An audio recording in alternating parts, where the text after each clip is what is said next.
umutekano ukomeje kuba muke hano mu gihugu cya Congo, aho abaturage bahangayikishijwe n'imibereho mibi cyangwa se n'intambara zigenda zibasira uduce tumwe na tumwe hano muri Congo.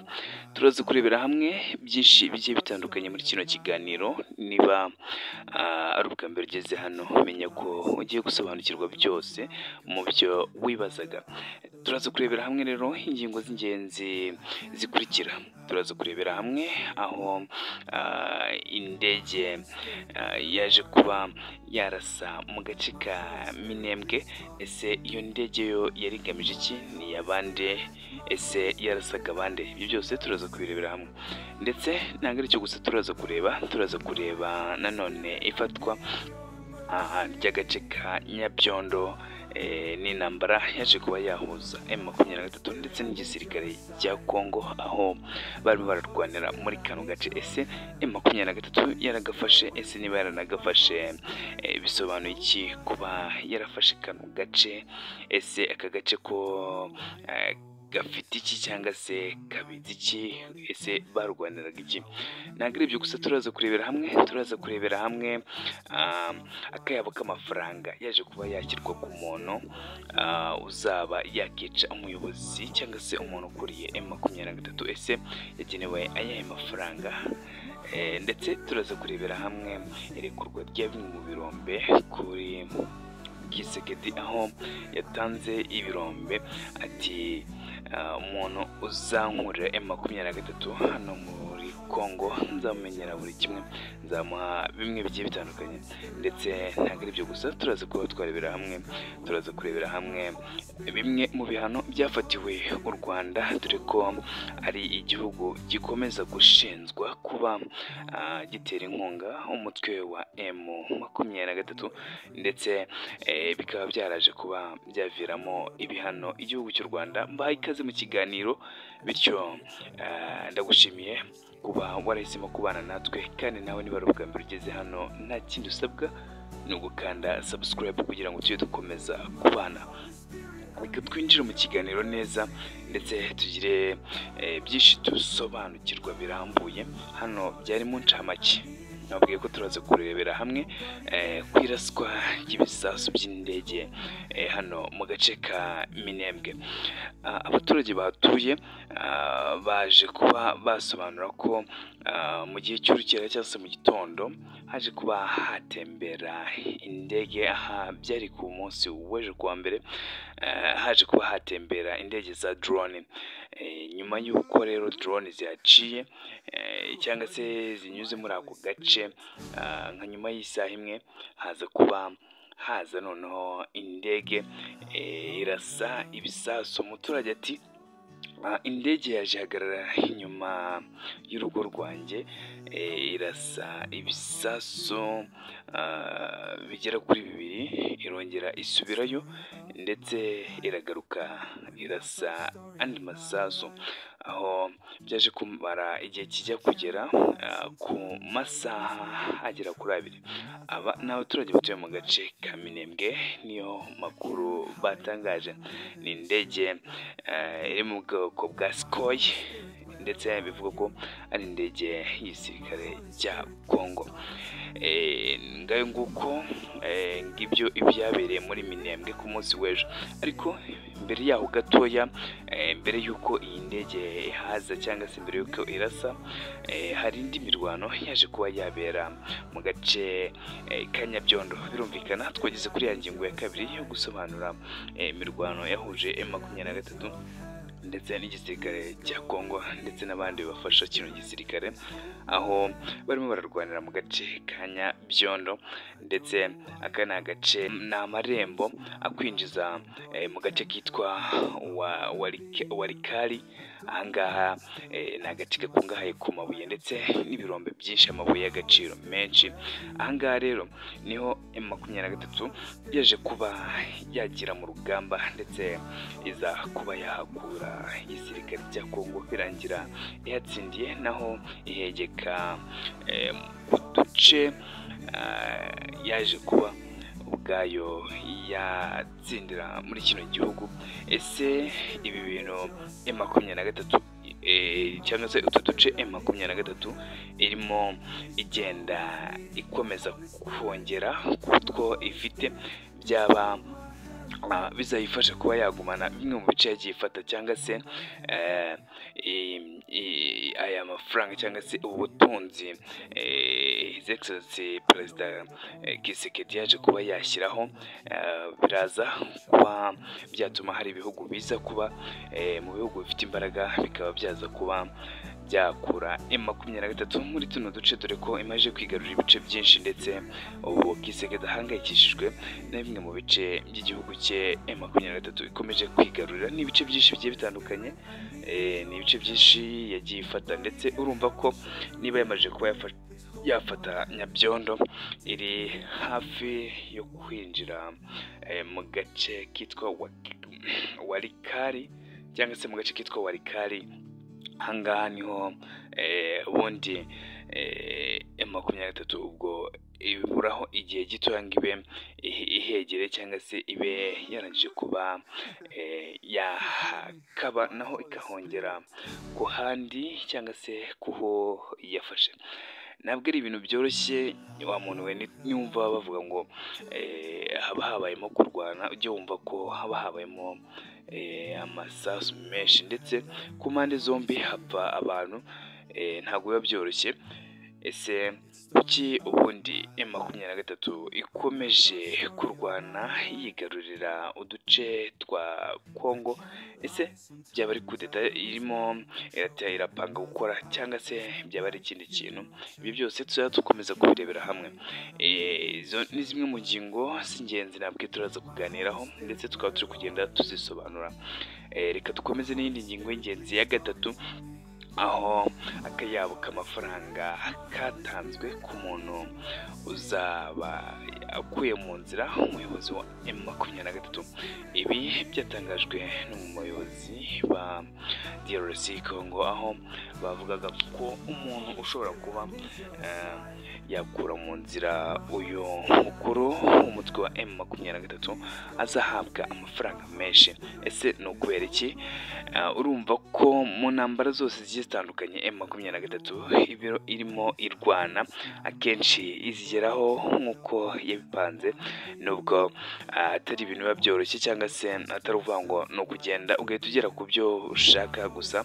Ibi ngibi bikomeza guhangayikisha Kongo muri rusange ndetse n'abayobozi bayiyobora, bityo rero hakaba habaye hafatwa imyanzuro yo kuba umuntu uzafata cyangwa se umuntu uzagerageza kuba yakura mu nzira umuyobozi wa M23, aho azahabwa amafaranga menshi cyane, ndetse urumva ko atari ibintu biba byoroshye. Niba M23 ifite ubuyobozi bukomeye, ntabwo byaba byoroshye kugira ngo ibe yakurwa mu nzira, kandi ntabwo byoroshye ngo ibe yatsindwa mu rugamba, kubera ko abantu bayiyobora uko byasa kose bashobora kuba barize urugamba cyane ndetse baruzi neza, dore ko ari n'abaturage bo muri kariya gace bagiye bazi ahari ubutunzi cyangwa se ahari ibintu by'agaciro cyane, ndetse akaba ari naho barwana berekeza. Murabizi ko mu minsi yashize M23 yaje kuba yafata abasirikare ba Kongo, aho ngo bari bagiye baherereye mu duce tugiye dutandukanye hano muri Goma, barimo bivuzamo, ndetse bikaba byari ukubeshya, ariko baje kuba bakurwa muri kano gace. N'ibindi byinshi bigiye bitandukanye M23 ikomeza gukora nkaho ari udushya. Reka turebere hamwe rero indi ngingo ya kane, aho habayeho irekurwa ry'ibirombe muri Kongo bigizwemo uruhare na Tshisekedi. Aha turavuga kwirekurwa k'umuntu, kwirekurirwa bimwe mu birombe cyangwa se hamwe mu hantu uwo muntu yazacukura amabuye y'agaciro mu gihe azaba yakuye M23. Twe twarabivuze mu biganiro byagiye bitambuka tuvuga ngo kugira ngo byibura intambara ise nk'aho icogora, birasaba ko Tshisekedi yakihangana akarekura bimwe mu bice bigiye bitandukanye bibarizwamo aya mabuye y'agaciro, ndetse akaba yabiha igihugu kimwe mu rwego rwo kugira ngo icyo gihugu gikomeye kize gikubite inshuro M23 ndetse kiyikure muri kano gace burundu. Ndavuga ni wenda ushobora kuba wafata nka Amerika ukaba wayihereza akantu gato cyangwa se ahantu hato, ikaza ikaba yagukurira mu nzira iyi M23. Ntabwo ari ibintu byaba bikomeye cyane, gusa ibihugu bitinya kwijandika mu ntambara nk'izi ngizi kubera yuko nyuma yaho bifatirwa ibihano. Ubwo rero nawe yaje kuba atanga bimwe mu birombe cyangwa se hamwe mu hakungahaye ku mabuye y'agaciro ku bantu cyangwa se ku gihugu kizaba cyashoboye kuba cyakura M23 muri kano gace. Ni intambara itoroshye, ni intambara ibirimo irarwanwa ku buryo bukomeye cyane, ndetse hakabamo no kwitanga ku basirikare b'iki gihugu cya Kongo ndetse no kwitanga kuri uyu mutwe wa M23. Ese iyo tuvuze M23 wumva iki? Ubundi iyo tuvuze M23 ibihugu byinshi bihita byumva ko ari umutwe ufashwa n'u Rwanda cyangwa se ari umutwe uterwa inkunga n'u Rwanda mu rwego rw'intwaro cyangwa se rw'ibindi bikoresho bigiye bitandukanye. Mwagiye mwumva byinshi bigiye bitandukanye babaza ese kubera iki u Rwanda rugura intwaro nyinshi. Ibyo byose bikagenda bisa nkaho bitoroshye kuba byabonerwa ibisubizo, ariko abayobozi babishinzwe bati ese niba umuntu afite ububasha bwo kuba yagura intwaro kubera iki atagura intwaro? Ndetse ni byinshi byagiye bitandukanye, hari ibyagiye bibazwa umukuru w'igihugu ndetse mwagiye mwumva uko yagiye asubiza.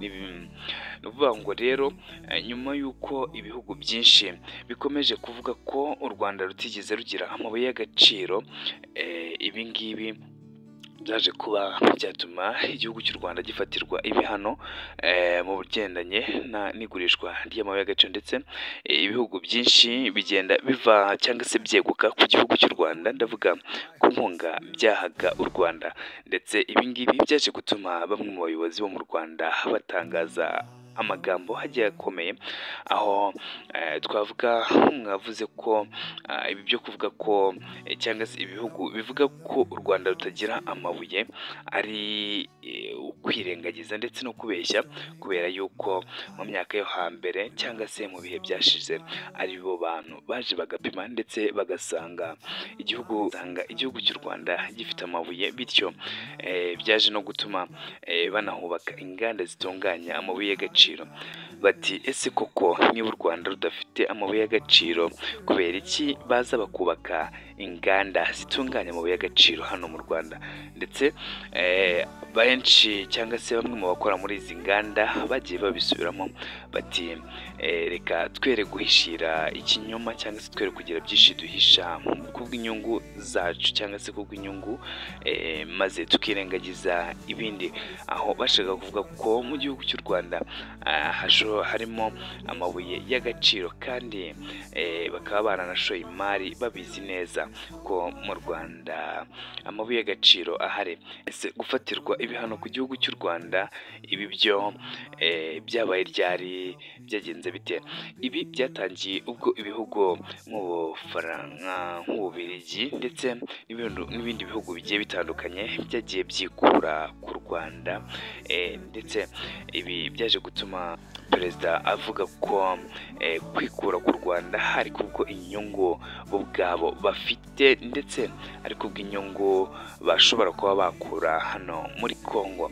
Ese izi ntambara ziraza kuba zarangira gute? Ibihano u Rwanda rwafatiwe murabizi ko kuri inshuro amasoko y'amabuye y'agaciro ntayo, ndetse n'ibindi byinshi bigiye bitandukanye ku isoko kubigurayo biragoye, ndavuga mu mahanga, kubera yuko u Rwanda kuri uyu munsi umubano rufitanye n'ibindi bihugu ni muke cyane.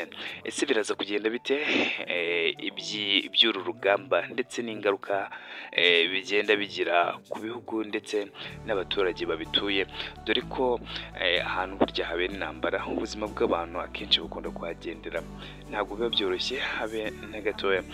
Ese intambara zizakomeza gutya cyangwa hari ubundi buryo buzashyirwaho, cyangwa se hari ibindi biganiro bizakorwa kugira ngo umutekano ugaruke hano muri Congo, aho ibi ari ibintu byakabaye kuba bihuza isi muri rusange ndetse bakabishakira umuti. Njye mpamya neza ko atari uko babuze uko babikemura cyangwa se babyoroshya, ahubwo ni za nyungu zikunda kenshi kugaragara mu ntambara, aho ibihugu byinshi bigenda byungukiramo, ntibyifuze ko iyo ntambara yahita irangira, kubera yuko kubyigaho ntabwo ari ibintu biba bigoye cyane, kubera ko akenshi imyanzuro ifatwa n'abantu kandi ikananozwa n'abantu.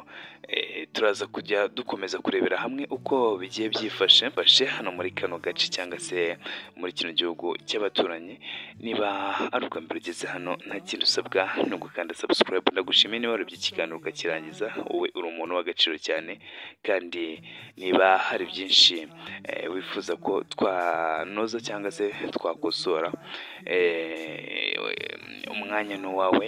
Uraca hano mu gikari cyangwa se muri komenti utange igitekerezo, maze utubwire uko twajya tubikora neza, ndetse niba hari n'inyunganizi ubufasha, byose turabishimiye.